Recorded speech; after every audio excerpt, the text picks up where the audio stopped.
This is the story of Nachiketa, a boy who was accidentally sent to the land of the dead by his own father, who waited 3 days outside death's door without food or water, who was offered gold, kingdoms, beautiful things, a long life, and said no to all of it.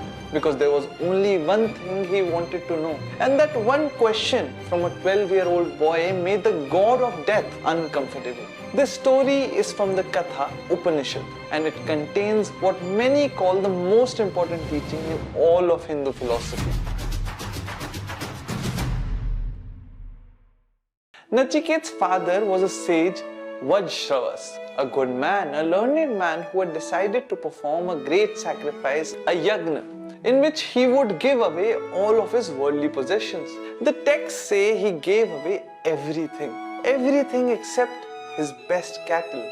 Those he kept. Nachiketa was watching. He was 12 or perhaps younger. He saw his father give away the old cows, the weak ones, the ones that passed their usefulness, and he understood what was happening. His father was performing a great act of generosity, but only on paper. He was giving away things he no longer wanted and calling it sacrifice. The boy walked up to his father. "Father, to whom will you give me?" It was not an acquisition. It was an honest question.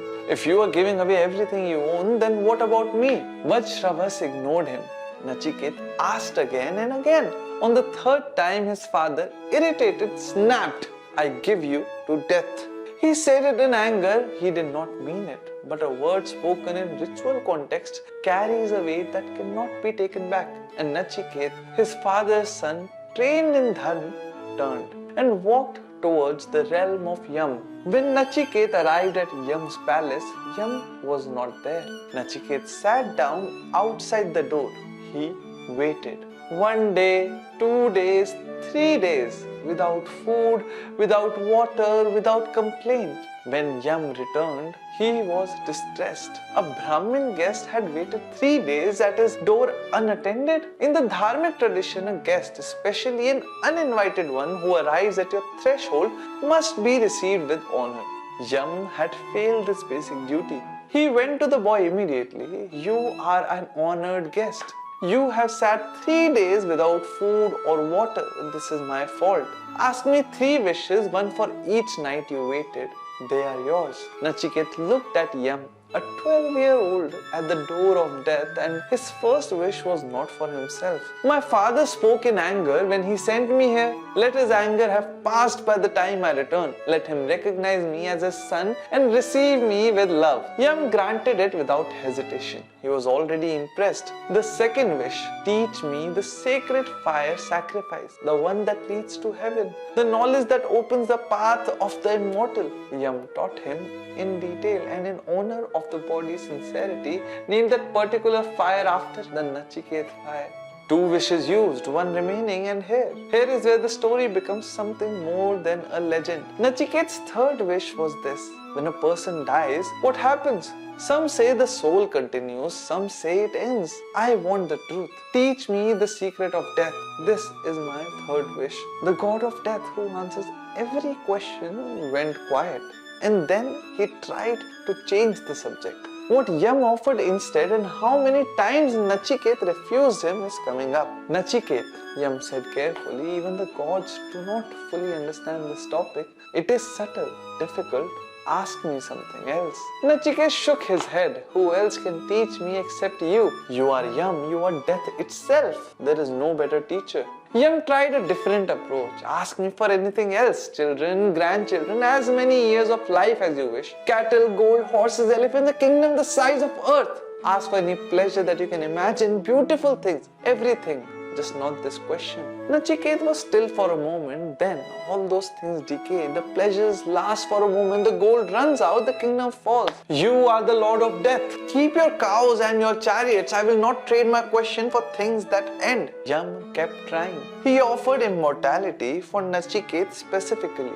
He offered the secrets of all pleasures. He offered the ability to become whatever Nachiketa wished to be.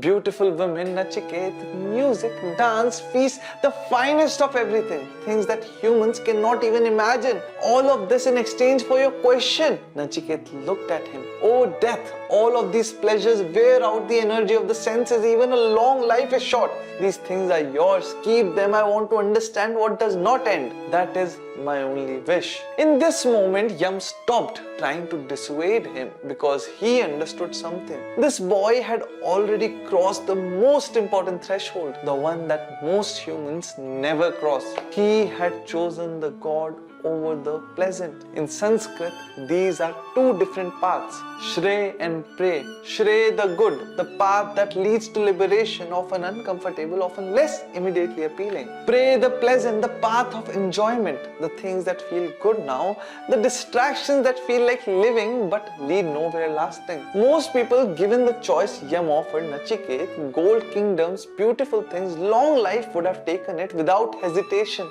Nachiketa chose the question. Yam said, blessed is the one who chooses the good over the pleasant. This one is rare. This one I will teach. What Yam taught Nachiketa became the Katha Upanishad, and its central teaching is this. The Atman, the self, is not born. It does not die. It was not created. It will not be destroyed. It is older than ancient. It is not slain when the body is slain. Smaller than the smallest atom. Greater than the greatest universe. It sits in the cave of the heart, silent, still, eternal. The one who knows this is no longer afraid.